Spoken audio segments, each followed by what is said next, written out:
A couple of things about the county. I'll talk about some of the positive things taking place and then a few of the negative things. First of all, the prison population is the lowest it's been since 1999. That's a positive thing. The last 2 years, our prison population has decreased 28%, and I think a lot of that is in large measure to the efforts of our District Attorney, John Adams, and also the lessening of the crime element in the city of Reading. The positive thing is our Community Reentry Center has been opened in May, and we now have 103 inmates at the CRC. The benefit of a CRC, as we've mentioned earlier, is to hope that people do not reoffend. People that have committed crimes reoffend, recidivism rate. National studies have shown that people that receive a GED equivalency diploma have a recidivism rate 30% lower. So when we have these folks in the CRC, we're getting them job training, GEDs, and so forth, so they do not reoffend. And I've said this before, and I'll say it again. We have an inmate in the Berks County Jail who's been in and out 36 times. That's your tax dollars. $32 million of local tax dollars, all local tax money, helps to pay and fund that jail. The more we can do to keep people out of jail, the better off we are, the safer we are, and the less impact it is on the county budget. The radio system for the EMS, fire, police, and EMS are moving forward. We have agreed with a contract with Motorola to provide the tower service, the internal workings at the 911 center, and also the radios for the end users. Since I spoke to you last time, we have agreed to help fund those end user radios. Keep in mind, the radio system alone for the county portion, county tax dollars, $60 million. For the end users, $18 to $20 million. So we believe the end users really need help. Some of these small police departments, many of the ambulance associations, and most importantly the volunteer fire service, these folks live pancake breakfast to pancake breakfast. So we've agreed to supply $4 million toward the cost of the end user radios and to basically buy the radios and then have the municipalities pay us back over 7 years at no interest.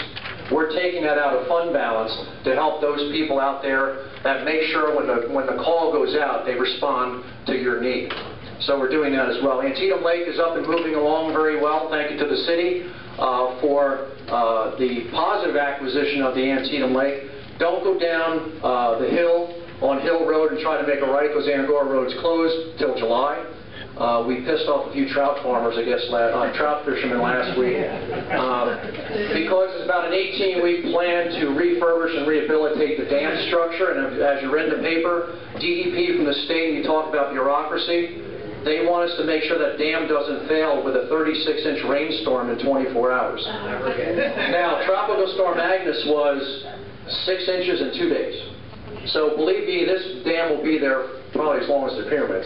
We're also renovating the Valve House, which has been there since 1880, thanks to the Friends of Antietam Lake. That is being renovated concurrently as the dam is being repaired. And we're also securing grants from the state government for the parking areas, for latrines and so forth, to really make that a real pleasurable area down there. It's a beautiful piece of property, and we're committed over the next 10 to 12 years to invest in county money and state money, growing greener money, about $3.8 million to bring it up to where it really should be. Another positive note, Leesport Lock House, everyone knows where that is on Wall Street in Leesport.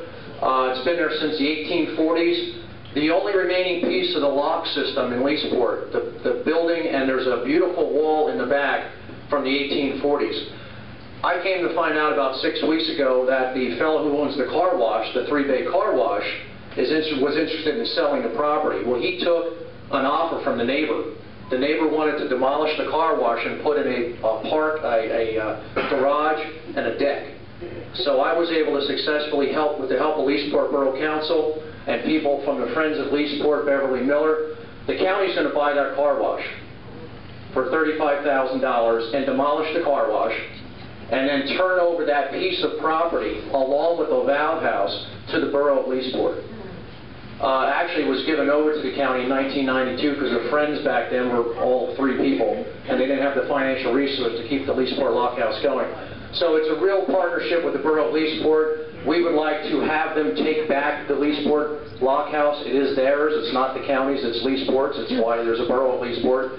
And we hope to have that done by late summer, early fall. As you've read in the paper about the Library Task Force, We've received some information about the task force requiring a huge increase in local money from the county to the tune of $800,000. Board of Commissioners were not exactly in favor of spending an additional $800,000, but we did have meetings with the city, with Vaughn, with Linda, Denny Cerner was there, Strat, and members of the library board. We are trying to find some common ground between the library task force plan and what really can keep the libraries open countywide for the next 5, 10, 15 years. We have a responsibility as a county to keep all libraries open and keep the hours of operations there and accredited librarians running these libraries. It's a huge responsibility. $3.2 million of your tax money annually goes to support the system. We hope that there is some common ground to at least look at the district center support services to be possibly moved over to the county. That really costs the city about $250,000 to $300,000. We would like to, and I think I have the agreement of at least one of my colleagues, to have that moved over to the county to basically effectively allow the city to run their branches, much the same as other county municipal agencies run their branches. Let the county be the support. Let the county be that backbone for the library system. And let's keep these libraries open because, as Paul Ho pointed out at one of our library meetings, less and less kids are taking books out of the libraries, and that means uneducated. That means children aren't reading in the city of Reading. And we all know what impact that has on society. I don't need to tell you folks that. Two of the downsides, the North Campus, everyone knows where the original Berks Heim is, built in 1950, which houses presently our coroner, Veterans Affairs, our archives, and the Family Shelter Program, the Immigration Family Shelter Program. That building is totally deficient. There are environmental issues there. There are roof issues. There are heating and ventilation issues. To renovate that building is $18 million. We're not going to renovate that building. We're going to demolish that building within the 18 months to 2-year process. We're presently looking at where to relocate those services, where to put the coroner, where to put Veterans Affairs, where to put archives, and where to place the Family Shelter Program. And this kind of gets into a little bit of a negative. The Family Shelter Program are families, nonviolent immigrants who come to this country are awaiting their dispensation or their court cases to be heard.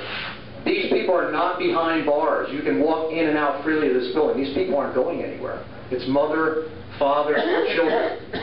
We have 60 county employees, full-time county employees who help operate that facility. The county does make a margin of profit by renting space to the immigration program, about $300,000. One of my colleagues, who will remain nameless, would like to evict them from the county.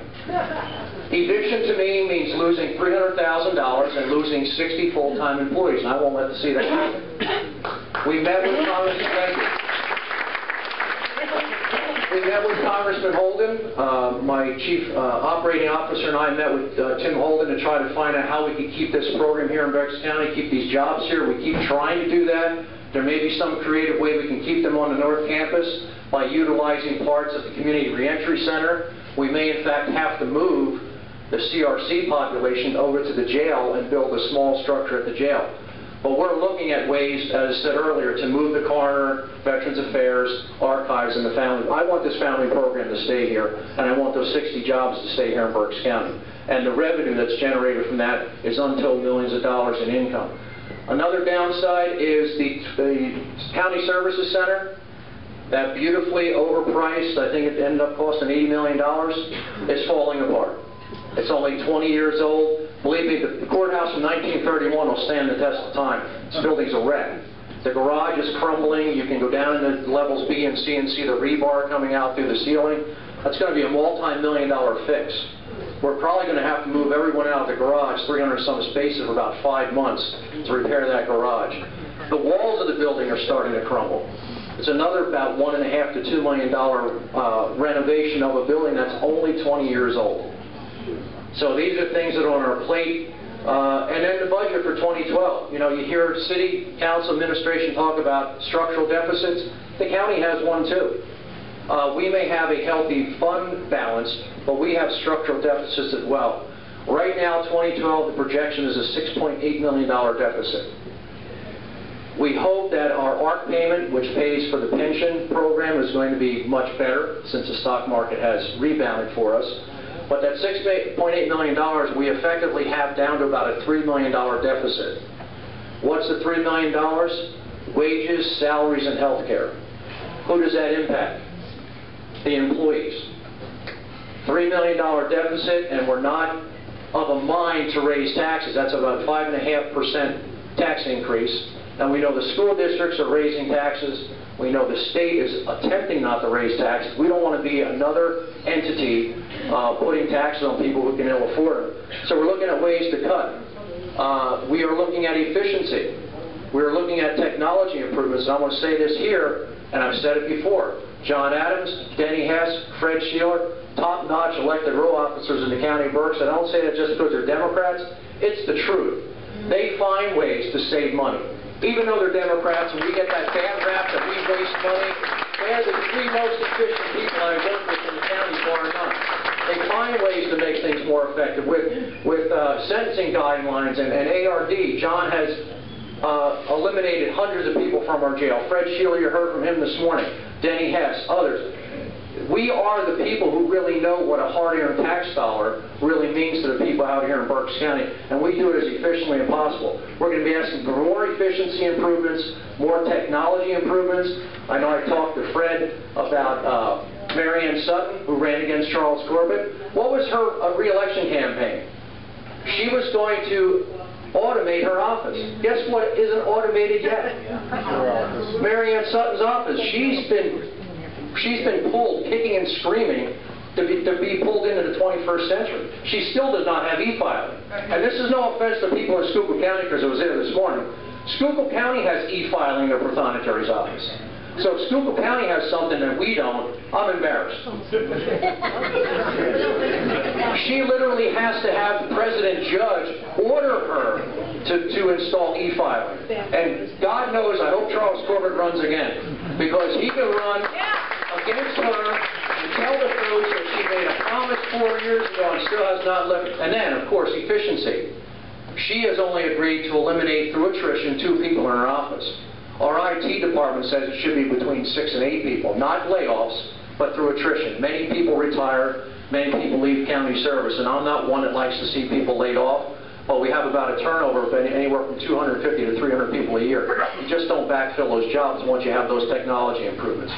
So, in summary, you do want me in the office of County Commissioner for this reason. When we talk about cutting this deficit down, one of my colleagues, who will remain nameless, would rather cut jobs, would rather have no one work for county government, would like to privatize all of county government, and the only jobs he would retain is his and his assistant. So believe me, my hard work and my dedication to this county, I hope you appreciate it, and I've loved the last 3.5 years. And I'd love to do it for another 4 years and many years beyond that with John Adams and Fred Sheeler and Bernardo Carbajal and others. Thank you very much.